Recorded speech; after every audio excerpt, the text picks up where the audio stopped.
How old do you have to be to vote in the United States? 18. How old do you have to be to legally purchase and own a rifle? 18. How old do you have to be to legally sign a contract or file a lawsuit? 18.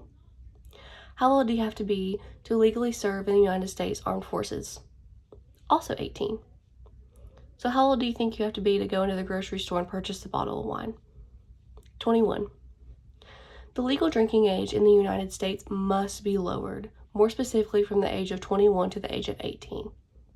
In today's presentation, I will be establishing the harms associated with the drinking age being 21, provide who is to blame for this issue, give solutions for this issue, and lastly, show how we can implement this solution.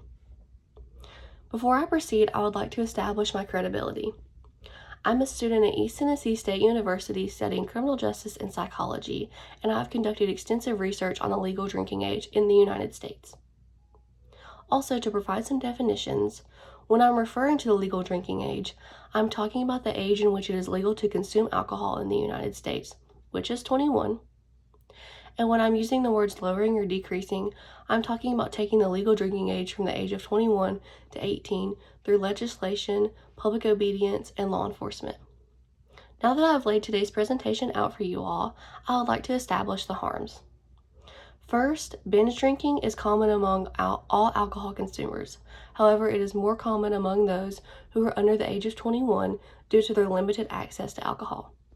According to an article by the National Institute of Alcohol Abuse and Alcoholism titled "Get the Facts About Underage Drinking," which was last updated in November 2024, quote, "Youth drink less often than adults, but when they drink more," end quote. So in other words, those under 21 are going to drink regardless. And because they have short accessibility to alcohol, they're going to make their time worthwhile. This typically means that they're going to dangerously, excessively consume alcohol, which poses a risk to themselves and to society. Second, by having the legal drinking age so high at 21, youth are not being adequately educated as to how to drink responsibly and are therefore being put into dangerous situations.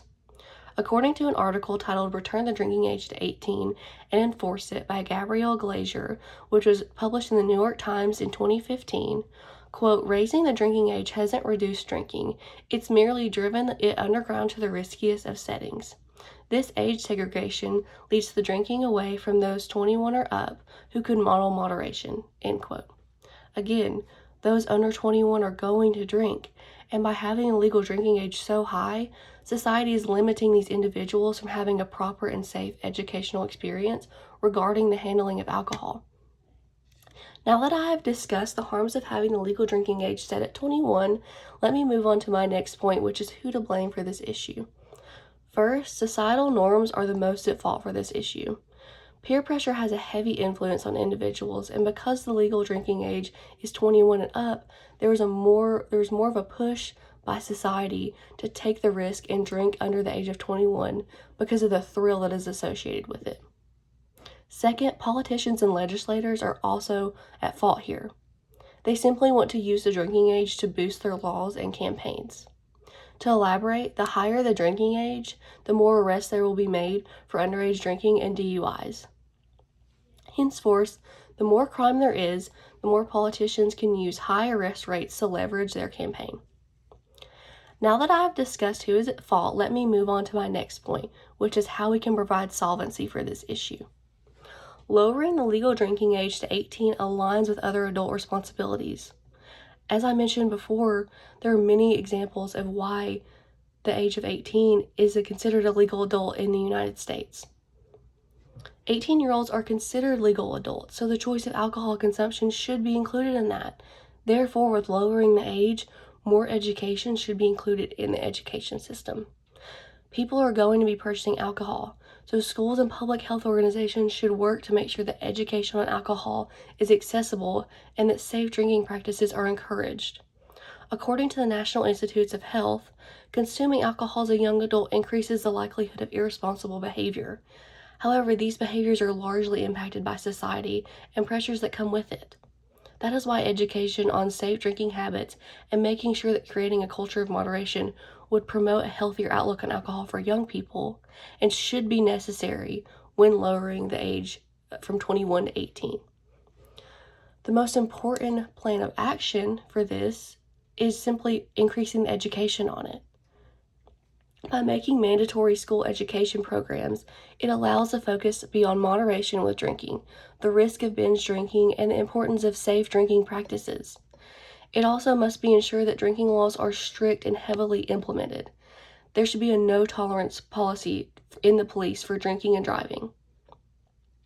This could also be through stricter penalties for DUIs and increasing checkpoints and DUI patrol, especially during holidays or big events.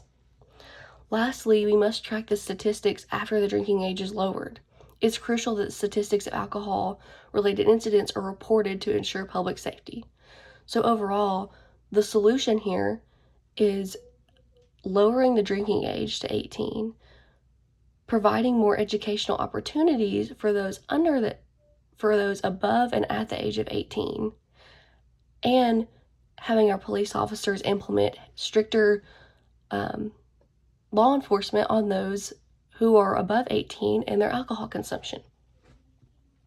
So in conclusion here, the legal drinking age should be lowered to 18. Lowering the drinking age will decrease the likelihood of binge drinking for young people. This will make the availability of it higher for them, and in the long run will make them more educated on how to drink responsibly. So as I leave you today, I encourage you to consider how this would affect you in your life, and if it would change your actions when consuming alcohol. Would this encourage a better and more positive way of life for you? And would the education of alcohol benefit you? The answer is yes, it absolutely would.